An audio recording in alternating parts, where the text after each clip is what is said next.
Kargalaana wal qabatee muddamni Itoophiyaa fi Soomaaliyaa jidduu jiru itti fufee jira. Kalee Soomaaliyaan Itoophiyaan waliigaltee Soomaaliyaan waliin mallatteessiteen itti fufti taanaan hidhattoota Itoophiyaa keessa jiran kan mootummaa biyyattii mormaan hin deeggaraa jechuun akeekachiifte. Dr. Warqinee Gabaayoo ammoo Moqaadishoo jira. Galaana Balaayi dabalata qaba.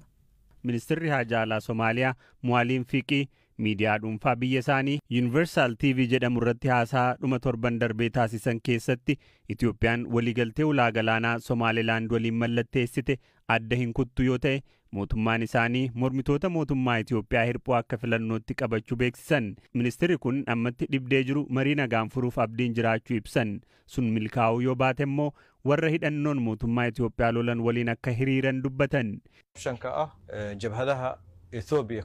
Haala amma jiru itti fufa yoo ta'e mootummaan Soomaaliyaa hidhattoota Itoophiyaa yookiin immoo gareelee mootummaa Itoophiyaa morman deeggaruuf filannoo jiru fayyadamuu dandeenya. Balballi isaa gama keenyaan banaadha. Ammatti filannoo sana fudhannee raawwachuun eegalle.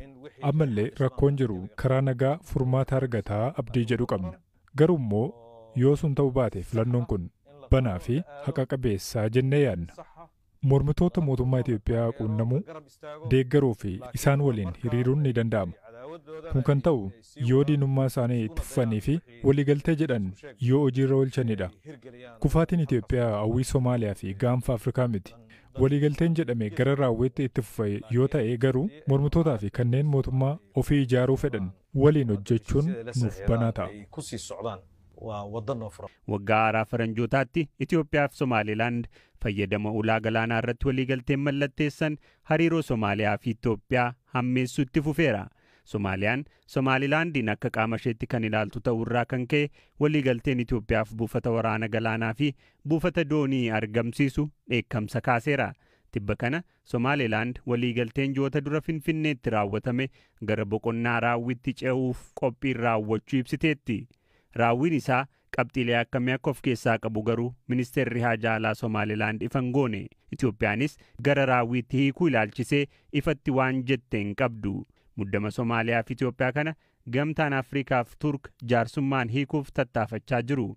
Hagayya darbe ministeeronni Haajaa Alaa biyyoota lamaanii magaalaa Ankaaraatti wal arganii kan mari'atan yoo ta'u garaagartummaa yaadaa gidduu isaanii jiru garuu dhiphisuu akka hin dandeenye ministeerri Haajaa Alaa Turk ibseera. Ministeerri Haajaa Alaa Turk Hakaan Fidaan yaadota marii gariin irratti walitti dhi'aachuun waan jiruuf adeemsa marii irratti fooyya'insi argamaa jiraachuu dubbatanii turani. Mariin marsaa sadaffaa ammoo fulbaana 17 jechuunis guyyaa boruu akka gaggeeffamu beellamni qabamee ture.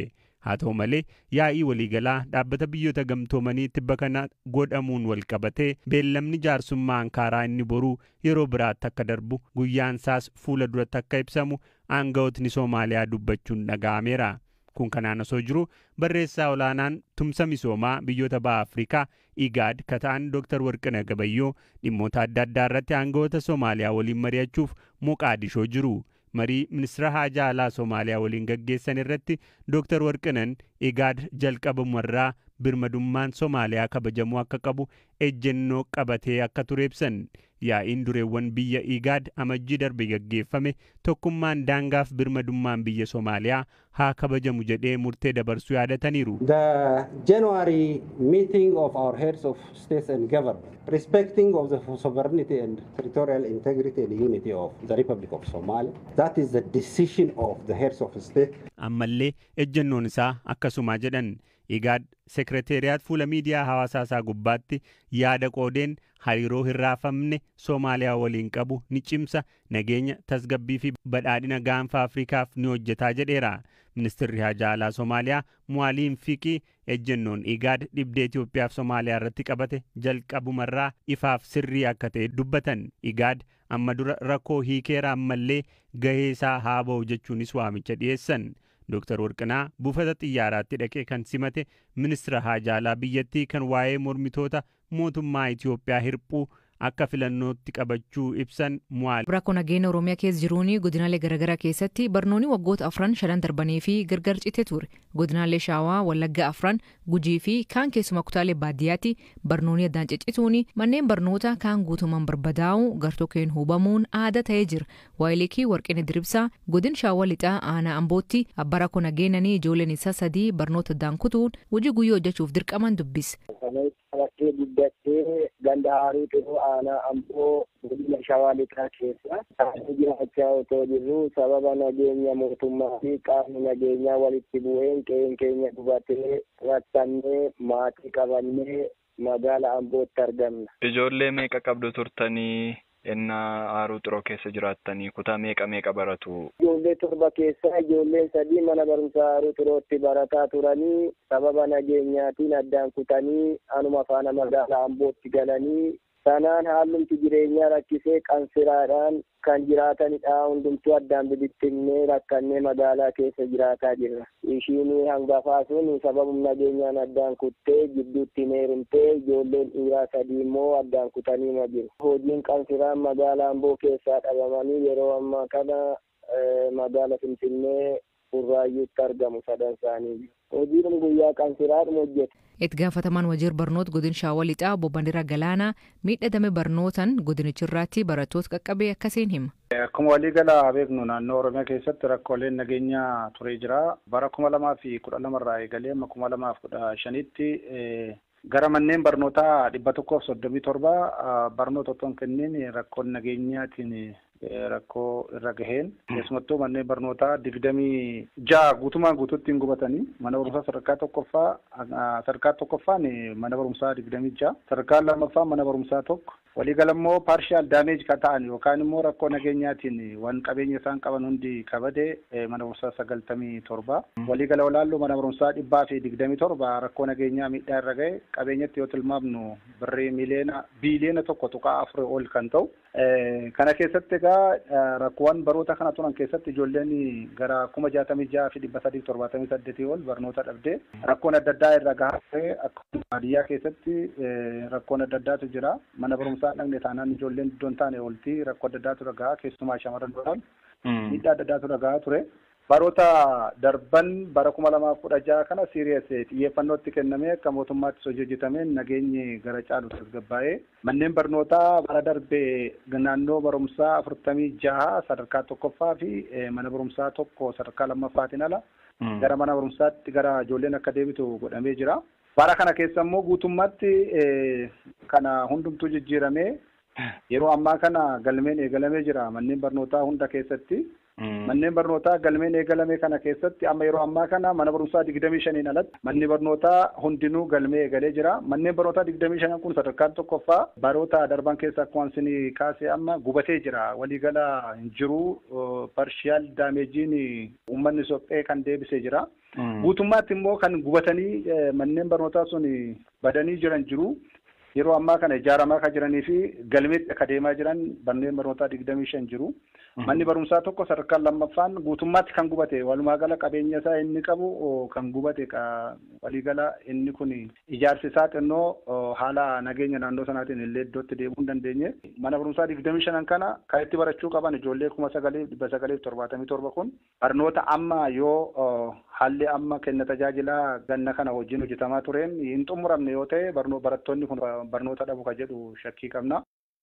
Yaaliin ajecha si'a lammaffaa fi kalee pireezidantii US duraanii Donald Trump irraa taasifama. Trump naannoo mana isaa Florida jiruutti odoo golf taphachaa jiru namni qawwee qabate tokko argama garuu miidhaan irra hin geenye shakkamaan to'annoo jala ooluu aangawoonni Ameerikaa mirkaneessan.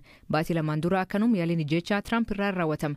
Kan bal'inaan nuuf ibsuu fi waayilii kiyammaa yuutaanaan biraatti argamaa ammayyuu agammaa maal been dhimkanirra. Ulfaadhu aslii egaa dhimmi ijoo addunyaa ta'eera. Dhimmi kun maaliif yeroo lamaffaaf kan inni mudate ji'a lama duras waan akkasii kun Pennsylvania keessatti Trump irratti mudateera. Trump dorgommii yookiin pirezidaantii Ameerikaa ta'uudhaaf dorgomaatu jiru. Namni kun nama ganna 58. Bakki inni itti dhokatee sun immoo bosona keessa. Garuu meetiridhuma gara 400 ol kan ta'u irratti immoo Trump goolfii taphatu. Bosona keessa dhokatee qiyyaafataa ture. Ammoo hin dhukaafne.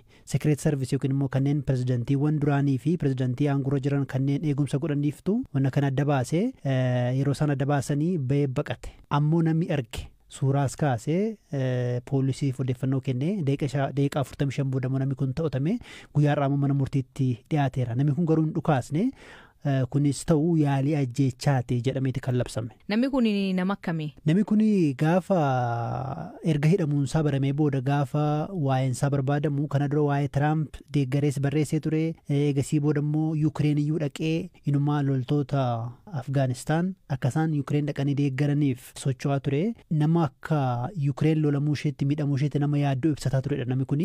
Akkasuma gaafa Falastiiniif illee yaaddaa ture jedhanii biyyoota waraan keessa jiran hedduu fi deeggaraa ture. Kaani namoo kanam dhibuu leenjii waraana hin qabu. Namni kun waraana illee keessa hin turre jedhe. Keessa hin turre. Amma ijoolleen isaa yoo gaafa gaafataman nama abbaa gaariidha kan nama jaalatu jedhama. Akkamii yaada kana keessa akka deeme maaliif akka dhaqe si'achi baay'ee baranatti fakkaata. Garuu Tiraamp dorgomaa pirezidaantiiti wanti akkasii kun gaafa mudatu xiyyeeffannoo miidiyaa ni hawwata.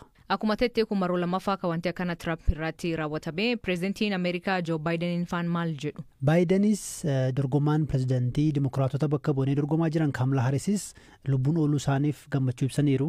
Tiraampis yaada isaanii ibsaniiru nagaan qaba jedhaniiru. Ammoo dubbii Baayidanii fi dubbii Kaamlaa Haristu kana natti fideedhan. Mee dubbii isaanii sitti maa'uun isaan jedhanii shakkamaan kun dubbii hamtuu dimokiraatonni dubbatan irraa ka'uun gochaa kana raawwateedhanii dubbii isaaniitu rasaasaan na dhaansisa. Ani biyya balaarra baraaruuf otoo yaalaa jiru yaaliin kun narra qaqqabee jedhan Tiraampi. Jarri garuu biyya balleessuuf yaalaa jiru jedhaniiti kan isaan dubbatanii. Kana immoo akkuma yaadannu taanaan Baayidanis Harisis waa'ee Tiraamp yeroo dubbatan Tiraamp dimokiraasiif yaaddoodha Ameerikaaf yaaddoodha jedhanii irra deddeebiin dubbataniiru. Dubbiin isaanii ho'aadha filannoof ji'a lama tofaa ammoo dhimmi nageenyaa keessumaa ammoo Ameerikaa keessatti wanta akkasii irra deddeebi'ee mudatu isaatti xiinxaltoonni yookiin immoo namoonni siyaasa Ameerikaatti dhiyeenyaan hordofan yaaddoollee ibsaa jiru. Baayiden wani bira kan inni hidhee pirezidantoonni yookiin dorgomtoonni pirezidantoota eegamuu qabanii eegumsi isaanii cimuu qabaa jedhanii yookiin dabalamuu qabaa jedhanii ammoo Ameerikaa keessatti namni qawwee bitachuu danda'u. Dhimma qawwee kan irratti agammaa wanni daangeffamee kaayame hin jiru. Kan irratti wanni jedham jira. Addatti wanni isaan jedhan jiru garuu akkuma jette Secret Service yookiin immoo kanneen pirezidantiiwwan duraanii fi ammaan gora jiran kanneen tiksaniif akka isaan ciman ni taasifama jedhanii dubbataniiru. Garuu amma akkuma jette abbaa fedhe qawwee bituu danda'a. Qawween amma namni kun itti qabatee eegaa ture AK-47 jedhama. Kan kana caaluufaa kan fagoofaadhaan kan miidhaa baay'ee dhaqqabsiisan. Inumaa namni kun kana dura waggoota 10 dura natti fakkaata qawwee maashingaan jedhan kan nama baay'ee erga takkaa fixullee qabamee yakkamees ture amma ragaasaa gama murtiitii yeroo ba'aa jiru kanatti. Kanaafuu innis dhimma wal dhabsiisaadha dhimmi qawwee kun siyaasa Ameerikaa keessatti garuu ammatti namoota keessumaa dorgommii siyaasaa keessa jiranatti xiyyeeffachuu isaatu inumaa yaaddeessaa taasise. Ulfaadho mayyuu.